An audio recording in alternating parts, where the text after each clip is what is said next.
your attorneys may appear in court on your behalf without you present? Yes, Your Honor. We go over the top 3 moments from week 1 of actor Danny Masterson's rape trial. Journalist Tony Ortega comes back on to explain it all. Welcome to Sidebar, presented by Law and Crime. I'm Jesse Weber.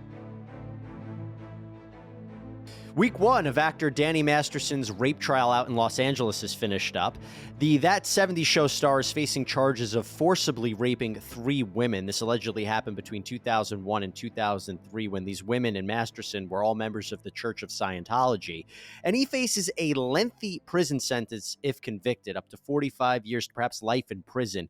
And there is a lot that has happened in week 1, from opening statements to witness testimony. So to break down those top 3 moments from week 1, I'm joined right now by someone who is inside that courtroom, journalist Tony Ortega. And Tony has been following this case. He's been a frequent contributor here on the Sidebar podcast, on the Danny Masterson story. He is the founder of the Underground Bunker, where he writes about Scientology issues. You can find him at tonyortega.substack.com. And he is currently outside that courtroom right now. As we always like to see Tony, he's right on the scene. Tony, good to see you once again. Thanks for having me back, Jesse. Yeah, I'm dealing with some sunlight and shadows. Doing the best I can here. You've been doing more than the best. I'll tell you, I know I put you in a tough position to go through the top 3 moments, but I think we have to start with the testimony of Jane Doe 1, right? I think that could have been one of the top moments, if you care to elaborate on why that might have been. Well, absolutely. I mean, she was describing just a harrowing experience, just really brutal, forcible rape, and the details, of course, are just awful. And she broke down numerous times. There were times when the judge had to literally stop everything, take a recess. It was very upsetting for her.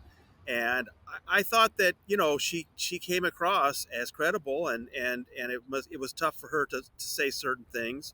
But she has these vivid memories, while at the time she's describing having felt suspiciously intoxicated after this one drink at his house, and she's fighting to stay conscious, and some things are fuzzy, but let me tell you, she spelled out a really, really awful scene for this jury.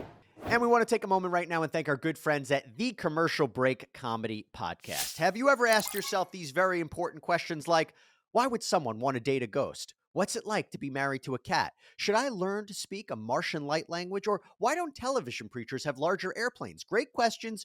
Maybe you don't have the time to really think about them, but don't worry. The Commercial Break Comedy Podcast has plenty of time to waste answering those questions and so much more. The Commercial Break is one of Apple's top 3 improv comedy podcasts, and it's available on all major podcast players. And you can also find it at youtube.com/thecommercialbreak.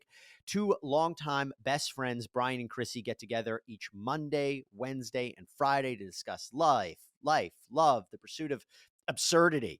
They talk about sinister ministers, ridiculous MLM companies, alien light language, TV dating shows, monster hunters, just the most insane topics and trends from across the country and across the world.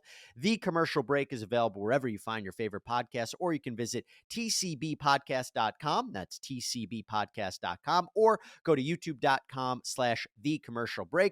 You know what? The Commercial Break might not be for everyone, but hey, at least it's free. And that, of course, is that Masterson sexually assaulted her. And correct me if I'm wrong, not only sexually assaulted her, she tried to fight him back to no avail.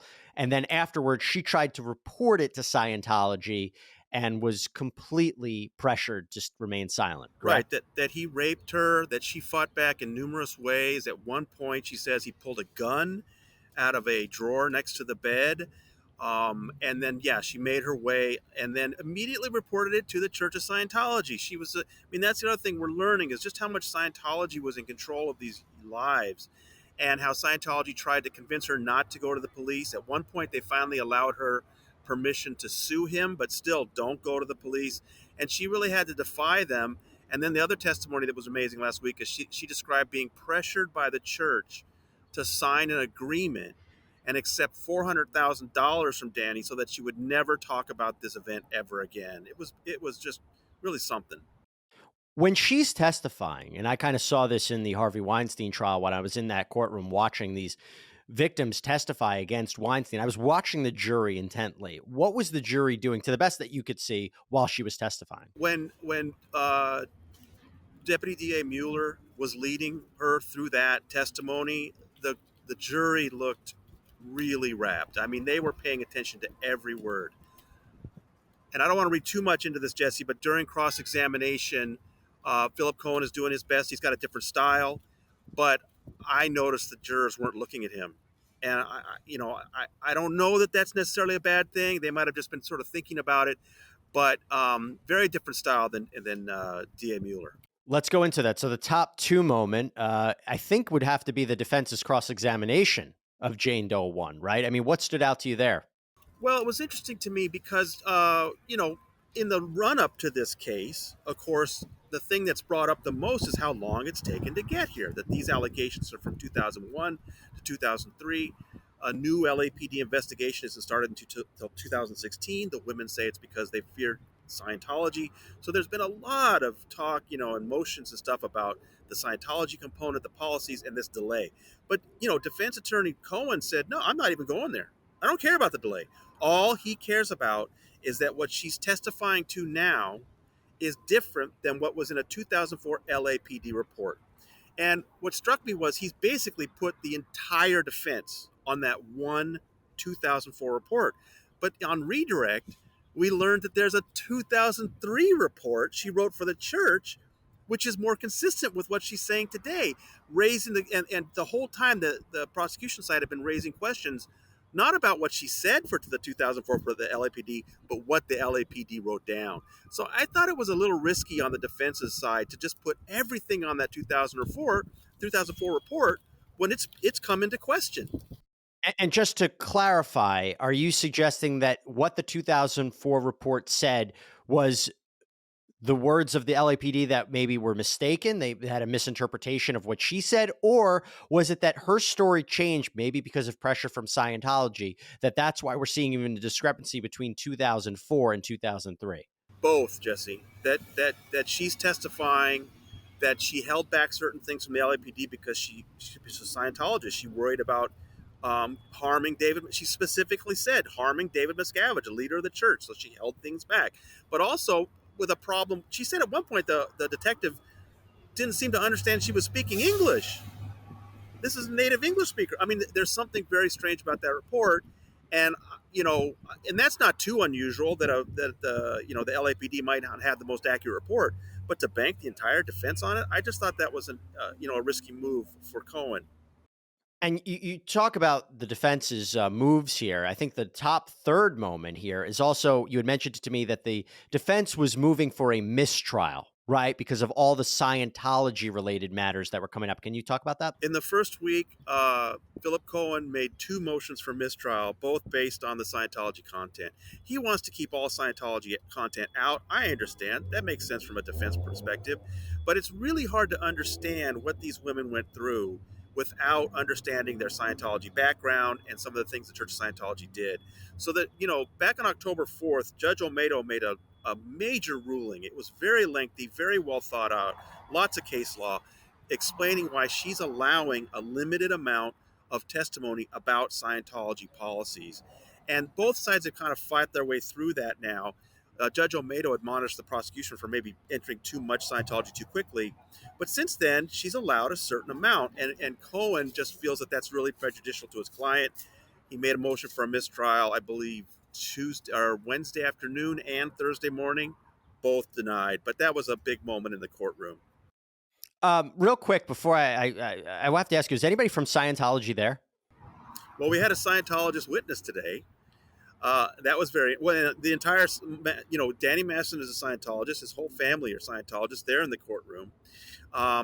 And we had a witness today who was a friend of Jane Doe 1's, who testified that he's become more strongly a Scientologist just in the last couple of years. And I reported earlier, he's the son of two of the biggest donors in the Church of Scientology. They're $10 million donors. And he came in today. Fascinating moment because he'd been recorded in 2017, basically corroborating some things Jane Doe 1 had told him back in 2003. And he was kind of stuck. He kind of pushed back at the prosecution as they asked him about what was in that recording. But they got through it. But then he said something bizarre that last week on Friday or something, a DA investigator had approached him in the hallway and asked him a question. And he suddenly remembers he was on that 2003 Florida trip with Jane Doe 1. You mean an investigator for the DA's office? No, an investigator for Masterson. That a private eye working for the defense had approached this Scientologist in the hallway, either Thursday or Friday, I think Friday afternoon, and had asked him a question which suddenly made him remember for the first time in 18 years that he was on that Florida trip with the rest of them. Now, we had a cousin come on later this morning, who said, no way, he wasn't on that trip with us. But just a bizarre moment that this, and then there was some real arguing between the two sides with the jury out of the room. Cohen did not like that the DA had made it sound like it was improper for this private investigator to be approaching a witness in the hallway of the courtroom. And Cohen's like, no, that's not improper. Both sides can do it. But I described it on Twitter as this trial's first Pentangeli brother moment, if you remember from The Godfather. Oh, I do. I hope it doesn't end up in a bathtub. I mean, that's Instead of seeing the brother from Italy, this witness saw the private investigator from Danny Masterson and suddenly had a revelation.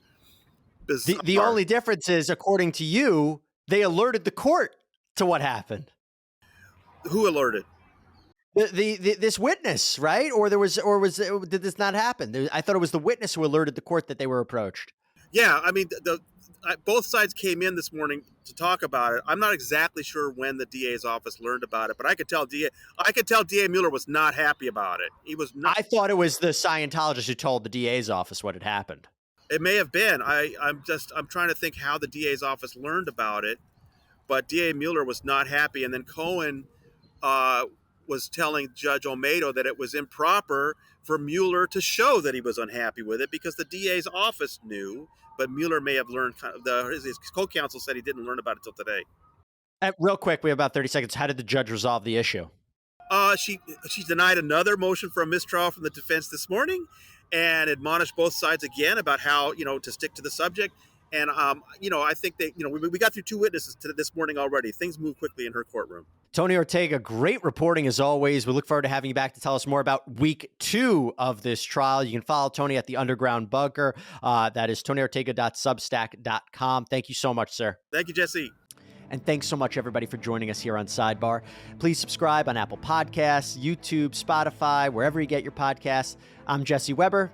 We'll speak to you next time.